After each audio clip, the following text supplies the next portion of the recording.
Bonjour ou bonsoir selon le moment où vous nous regardez. Nous vous souhaitons la bienvenue dans notre nouvel épisode de ce podcast. Nous vous rappelons que ce podcast a pour thème comment puis-je savoir que une révélation vient de Dieu. Je suis pas seule sur le plateau, je vais commencer par me présenter. Je réponds au nom de la sœur Megan. Je vais également laisser à mes collègues l'opportunité de se présenter.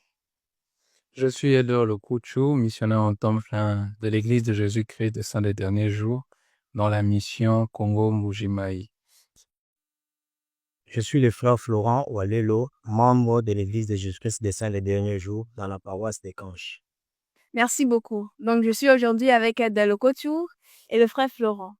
Et récemment, nous avons remarqué qu'il y a des personnes qui nous suivent sur notre page et ils ont mentionné quelques questions que nous venons pouvoir répondre avec vous aujourd'hui concernant la révélation. Alors, nous allons pouvoir y aller droit au but et pouvoir répondre à toutes ces questions-là. Nous allons commencer en expliquant réellement c'est quoi une révélation et comment est-ce que nous pouvons faire pour connaître qu'une révélation vient de Dieu. Alors, aide le coach. C'est quoi une révélation selon vous? Euh, une révélation, c'est une inspiration nécessaire qui vient du Saint-Esprit pour aider un enfant de Dieu de pouvoir surmonter soit ses difficultés, soit même de prendre certaines décisions dans sa vie. Merci beaucoup, Adèle Okudju. Ben, nous comprenons clairement qu'une révélation, c'est une vérité donnée par le Saint-Esprit et c'est de manière personnelle dans notre vie. Lorsqu'on parle de révélation, ça c'est de manière générale, mais nous allons aussi pouvoir parler concernant la révélation personnelle. Alors, frère Florent, c'est quoi une révélation personnelle? Tout en soutenant bien sûr ce que Elder le coach vient de dire, elle émane aussi de l'inspiration que nous pouvons recevoir via le Saint-Esprit, mais aussi c'est une lumière que nous recevons du Christ une fois qu'on nous le mettons à prier et ça peut intervenir par division pour qu'on parle des songes. Merci beaucoup. Une autre personne nous a demandé comment puis-je me préparer pour recevoir une révélation personnelle. Alors, frère Florent, qu'est-ce que vous en pensez? Euh, Merci de la part. Je pense que la meilleure façon de se préparer pour recevoir la révélation personnelle serait premièrement de commencer par se repentir et être disposé à obéir à l'évangile de Jésus-Christ.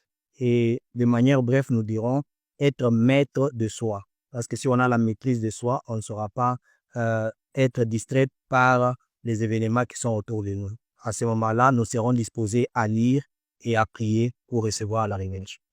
Merci beaucoup, frère Florent. Aide le coach.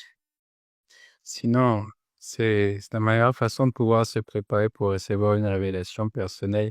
C'est tout simplement d'être digne. C'est comme frère Florent vient de l'expliquer. Sinon, c'est correct. Et la question suivante est de savoir, y a-t-il une différence entre une révélation prophétique et une révélation personnelle? Les gens n'arrivent pas à comprendre s'il y a réellement une différence entre une révélation prophétique et une révélation personnelle. Aide le coach. Oui, sinon, je pense déjà que c'est une très belle question. Et nous allons nous efforcer de pouvoir faire comprendre aux gens de manière la plus simple que possible.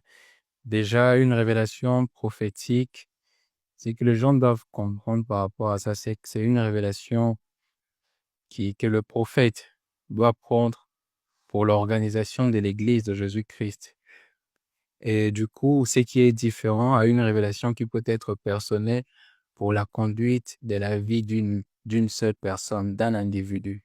Mais une révélation prophétique s'applique à une institution qui est l'Église de Jésus-Christ.